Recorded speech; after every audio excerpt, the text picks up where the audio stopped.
calling it an allergy is just an excuse. It's not good to be picky. Maybe it's because your parents didn't properly deal with your allergies when you were young, right? With a sneer, my mother-in-law mocked my sister, glancing back and forth between my father and me. Then, as if suddenly remembering something, she exclaimed in an exaggerated voice, "Oh! She's not great at cooking or cleaning either.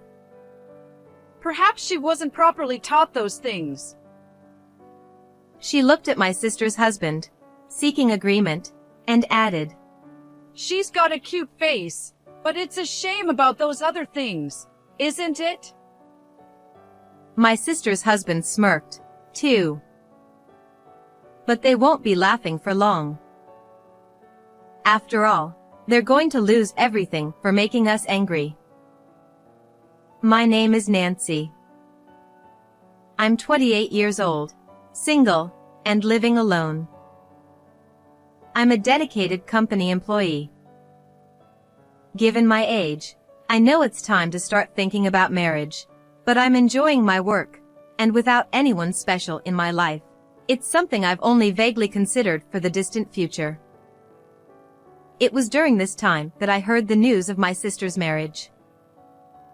My family consists of my father, who runs his own business in our hometown, my mother, a homemaker, and my sister Amy, who is 3 years younger than me. I might be biased, but my father doted on us, allowing us the freedom to pursue whatever we wanted. My mother, always smiling as she watched over my father and us, made our family feel like something out of a picture-perfect story.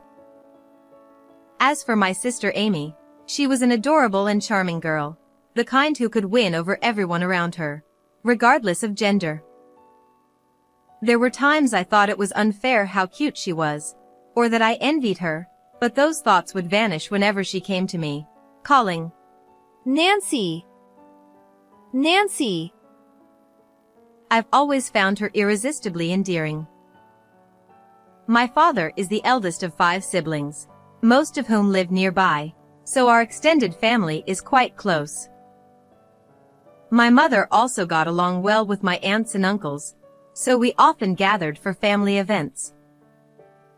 Around that time, we were having one of those gatherings to celebrate the birth of a baby girl, born to my father's youngest sister, who had just had a late-in-life delivery. Although she's technically my aunt, she's only about 10 years older than me, more like an older sister. I was thrilled about my aunt's baby and excited to meet the newborn, so I returned home for the first time in a while. As I was catching up with my aunt and marveling at the tiny, newborn baby, realizing once again how incredible the birth of life is, I heard cheers coming from where my sister was. I glanced over to see my sister, slightly tipsy, her face flushed pink as she swayed while holding a glass of wine in both hands. She's drunk because she tried drinking something she's not used to. Sighing at the sight of my sister, who had likely overdone it in the spirit of celebration, I got up to help her. As I approached, my cousin noticed me, looked up in surprise, and began talking rapidly. "Nancy! Amy is getting married, isn't she?" What? I must have looked like a deer caught in the headlights at that moment. I'd heard she had a boyfriend, a civil servant, tall, handsome, the kind of guy who would pick her up after work. But marriage? I alternated my gaze between my cousin and my sister, who was giggling in her tipsy state. Amy, still laughing, said, "I haven't told you yet, Nancy!" My cousin, initially surprised, seemed to catch on to the fact that I wasn't satisfied with how casually the news had been dropped and quickly excused herself from the scene. After she left, I sat down on the cushion next to my sister, which still held some of my cousin's warmth. I took the glass that my sister was still holding onto and set it on the table. Then I cupped her cheeks with both hands, turning her to face me. "What's this all about?" Amy, realizing from my tone that I was not amused, finally apologized. I'm sorry. As I questioned her further, she confessed that she had asked our parents to keep it a secret from me because she wanted to tell me in person. Since I was home for the first time in a while, she had planned to tell me this time, but the moment never seemed right, and before she knew it, she got drunk and spilled the news to our cousin in the happy atmosphere. As I listened, I couldn't help but think how typical it was of my sister to bungle a surprise like this, yet it was also part of her charm. By the time she finished explaining, I no longer cared that she'd kept it a secret. In fact, I decided to tell everyone, including the part about how it was supposed to be a secret. Our relatives just laughed, saying that's exactly what we'd expect from Amy. There's one more thing I haven't told you, Nancy. There's more? I can't imagine what else it could be. I encouraged her to go on in a gentle voice, and she seemed to relax as she continued. When we get married, I'll be moving in with Jason's family, so I have to move out by next month. Jason is my sister's boyfriend. Well, husband now. The suddenness of it all made my eyes widen in surprise. You're going to live with his parents? Are you sure that's okay? Amy smiled and reassured me that she had met them several times and that they were really wonderful people. With her marriage announcement and the news that she wouldn't be able to visit home as often, the atmosphere that night was festive and lively. That conversation took place at the beginning of last month. So, she must have moved by now. I thought I should call her soon to check in, but just then, my phone rang. It was just before midnight. Wondering who it could be at this hour, I looked at the screen and saw Amy displayed. What timing, I thought, as I tapped the call button. Hello? I answered, and immediately froze. Before she could speak, I could hear my sister sniffing, and it was clear she had been crying. Nancy? Sorry to call you out of the blue. Her voice wavered slightly, as if she was trying to hide the fact that she had been crying. Even through the phone, I could tell she was trying to sound cheerful. It's totally fine. Did something happen?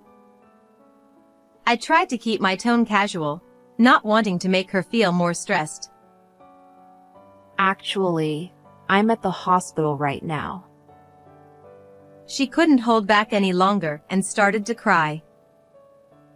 The hospital? Why? Is her husband with her?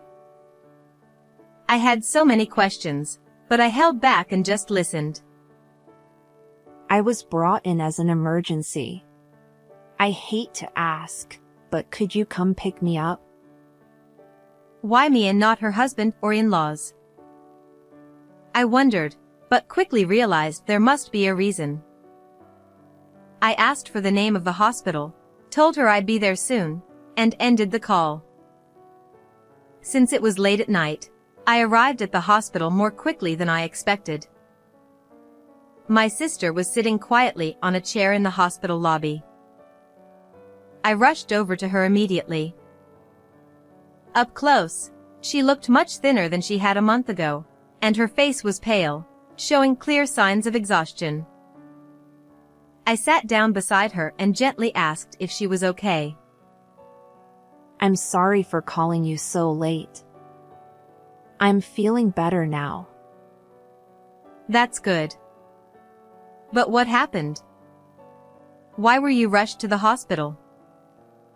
She didn't seem to have any major injuries, so I wanted to understand what had happened. Her next words made me doubt my ears. I ate peanuts. I blurted out. What? Without thinking. My sister has a peanut allergy. She's dealt with it all her life, and our family has always avoided having peanuts at our meals. Why? Did you accidentally eat some? No, my mother-in-law. My mind went blank. I couldn't believe that anyone, knowing about her allergy, would intentionally give her peanuts.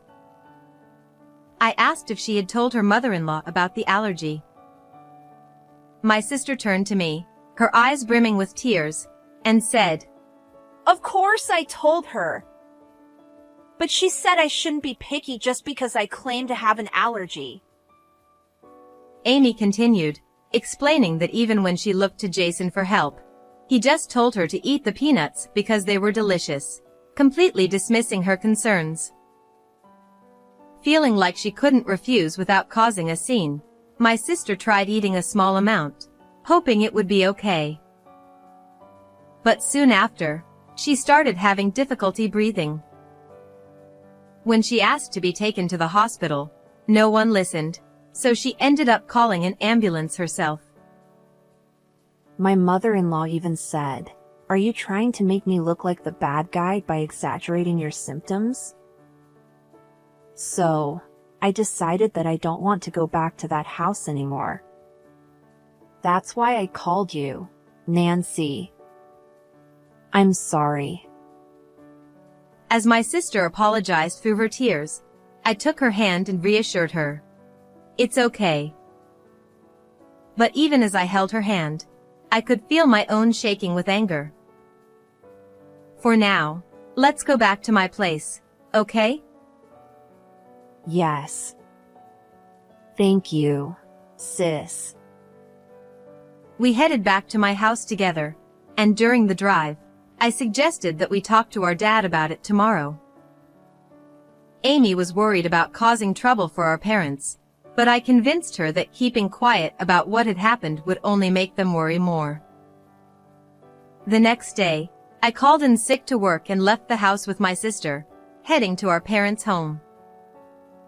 When we rang the doorbell, our father answered, his face showing surprise when he saw Amy. He quickly sensed something was wrong from her distressed appearance and my serious expression, and he ushered us inside. After we explained everything that had happened, our father, who had been quietly listening, finally spoke. I see. Then he asked, Are you feeling better now? You should stay here and rest for the day. Amy nodded, and our father gave her a warm smile. Then he turned to me and said, Nancy, I need to talk to you. He asked me, Are you off today? Yes, I replied. He explained that he wanted me to come with him to Amy's in-laws' house to pick up her things. Since there were personal items that only another woman should handle, he needed my help. I immediately agreed to go with him. Seeing the worried look on Amy's face, I reassured her. Don't worry, Amy. Just take it easy. You didn't look too well yesterday either, so relax and eat some of Mom's cooking, okay? Amy nodded with a weak smile, and I reluctantly left her behind as I got into Dad's car and headed toward her in-laws' place. Although we didn't talk much during the drive, I could tell from my father's demeanor that he was quietly seething with anger. When we arrived at Jason's parents' house and rang the doorbell, Jason himself answered. Nancy. And Amy's father, too. He looked just like I remembered from the one time I'd met him before, a smiling young man who seemed polite and friendly. It was hard to believe that this was the same person who had no understanding of allergies and wouldn't protect my sister when it mattered most. Hello. We're here about my sister. I began, but Jason cut me off before I could finish. Amy hasn't come home. Nancy, do you know where she is? The way he spoke made it seem like he was blaming us, as if to say, Your sister left without notice, and now we're the ones dealing with the consequences. I nearly snapped back, wanting to point out that if he were really concerned, he should have at least contacted our parents. But I swallowed my words and responded calmly instead. Amy is at our parents' house. After she was taken to the hospital yesterday, I picked her up and she stayed with me. Jason let out a loud laugh, almost as if he found the situation amusing. She called an ambulance over the peanuts? That's such an overreaction. It wasn't serious enough to warrant an emergency call. I felt a surge of anger and was about to respond when my father stepped in. Amy won't be returning here for a while, so we've come to collect her belongings. Jason's eyes widened in surprise. She's not coming back. As he moved closer to confront my father, a voice called out from deeper inside the house. Jason, what on earth are you making a fuss about? Jason's mother came hurriedly into the room. When she saw me and my father, her face briefly twisted into a look of disgust before she quickly forced a smile. Well, it is Amy's father and sister. I couldn't help but notice that fleeting expression, but we nodded our heads in response as she bowed to us. Mom, it seems Amy is holding a grudge about what happened yesterday and says she's not coming back. Jason spoke in a sickeningly sweet tone, as if trying to win his mother over with a poor-me attitude. Sensing that things might take a turn, I discreetly started recording the conversation on my phone, which I had already set to recording mode and hidden in my pocket. Are you talking about peanuts? Amy keeps making a big deal out of it, claiming she has an allergy, when it's really just a matter of picky eating.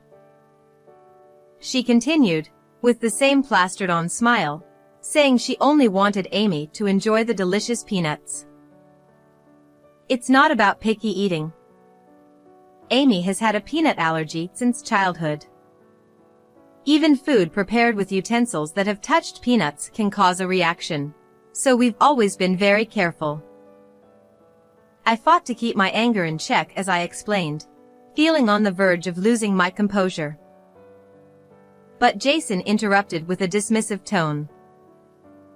Yeah, but you know. And continued. I used to be allergic to milk when I was little. My mom would gradually introduce it to me, mixing it into my food, and now I can drink milk just fine. He said this proudly, as if his mother had performed some miraculous feat, while she nodded along with a smug smile. Maybe Amy's peanut allergy is because her parents didn't handle it properly when she was young. She grinned slyly, glancing back and forth between me and my father, clearly enjoying the tension she was stirring up. Then, as if she had just remembered something, the mother-in-law exaggeratedly exclaimed, "Oh," and continued. Amy wasn't very good at cooking or cleaning either. Maybe she wasn't properly taught those things. She's got a pretty face, but it's such a shame she's lacking in other areas, don't you think? She directed this at Jason, who grinned back at her. Feeling like I was on the verge of exploding, I knew I had to get out of there. I'll be taking my sister's belongings now, I declared, asking Jason to show me where they were. Go right ahead. After all, Amy needs to work on overcoming her allergies and polishing her skills as a wife. She tossed out those parting words before disappearing back into the house. I hurriedly gathered my sister's things and left their home as quickly as I could. On the drive back, I was so furious that I could hardly think straight, but my father was even more upset. Usually a careful driver, he was now driving in an unusually aggressive manner, clearly seething with anger. When we returned home, Amy rushed to greet us, immediately sensing that something had happened based on our expressions. She repeatedly asked if we were okay. "What are you planning to do now, Amy?" Her face fell, and she looked down, as if the weight of the question had just hit her. "To be honest, they didn't show any concern for you at all," I told her. She looked up at me, forcing a smile as she replied, "I see." I guess I was hoping for too much. Things never go as smoothly as you'd like. As she said this, she stared off into the distance, her eyes glistening with unshed tears, as if she had expected this outcome all along. Based on my mother-in-law's tone, I started to wonder if this incident was just the tip of the iceberg and if there had been other problems before. They'd throw away the food I made, saying it was too salty, or spill drinks on places I had just cleaned. Although I had suspected something was wrong, hearing the awful details made my head spin. I always thought that, one day, we would come to understand each other. Seeing her exhausted smile, I could only imagine how much she had endured, and it pained me to think about it. But after what happened this time, I realized we'll never understand each other. That's why I'm going to get a divorce.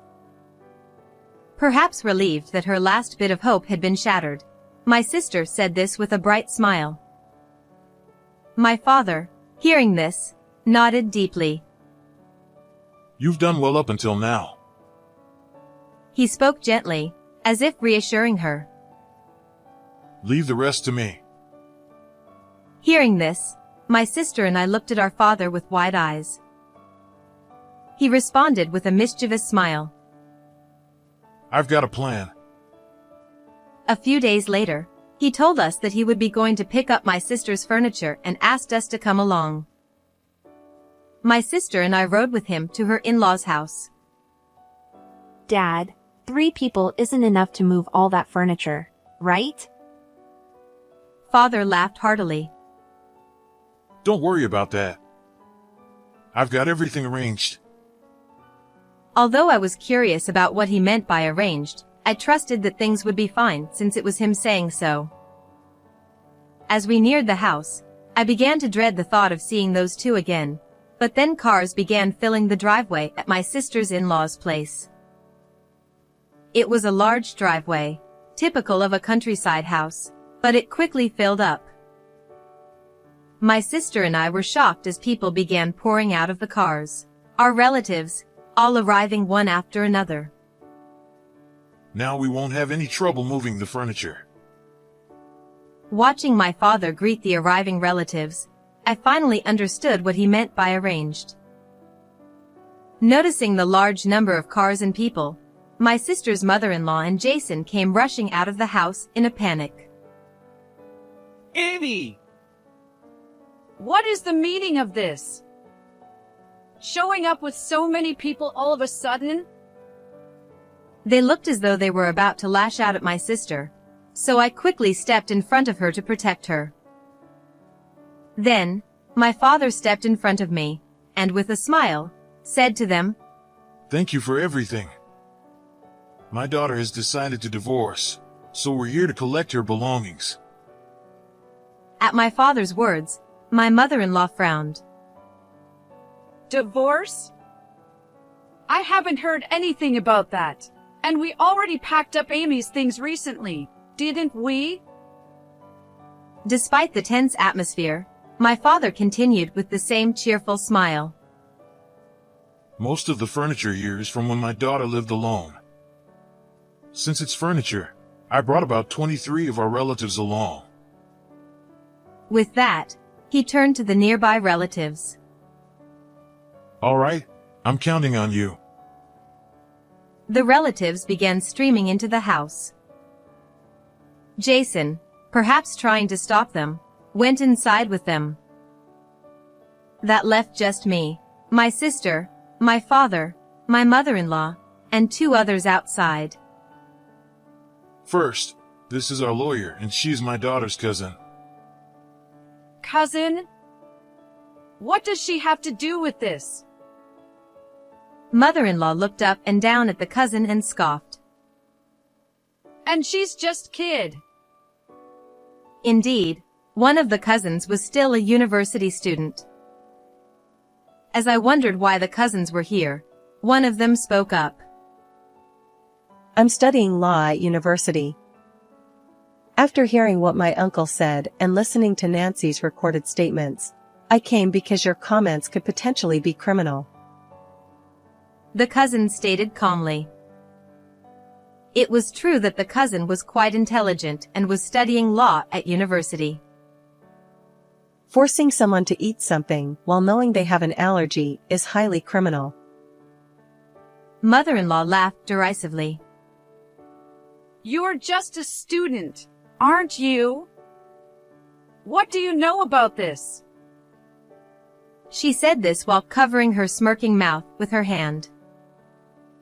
The cousin seemed unaffected by the mother-in-law's comments and continued as if nothing had changed. I expected you to say that, so I brought a lawyer. We have a professional here, not just an amateur. The mother-in-law, perhaps forgetting that the lawyer had already been mentioned, finally looked at the lawyer. This case can also include a claim for damages. Of course, the divorce can be finalized. Upon hearing this, the mother-in-law's face turned pale as she seemed to finally grasp the situation. She rushed over to my sister and grabbed her hand. Amy! You wouldn't really go through with the divorce, would you? I've been so worried since you collapsed. Let go of me. My sister interrupted the mother-in-law and wrenched her hand free. It was rare to see my usually smiling sister glare at her like that. When I collapsed, not a single person was concerned. You all continued your meal as if I wasn't there. I will be going through with the divorce, and I will be claiming damages. Just as my sister finished speaking, a scream from Jason came from inside the house. Mom! All the furniture is being stolen! Seeing Jason clinging to the mother-in-law, crying, my sister exclaimed, What? Stolen? You're the one who had everything moved here under the pretense that you needed it. Those were my belongings that I paid for. As Jason tried to retort, the mother-in-law stopped him by grabbing his arm and whispered to him that the lawyer was present, which I overheard. Thanks to the relatives' efficient work, the furniture was quickly moved out. My father thanked the relatives and then turned to the pale-faced mother-in-law and Jason. It seems all the belongings have been collected. We'll handle any further communication through our lawyer. He started to push my sister and me toward the exit but turned back as if he had just remembered something. I've heard of cases where people have been forced to eat things they're allergic to and have died. I'm glad that didn't happen to your son when he was young.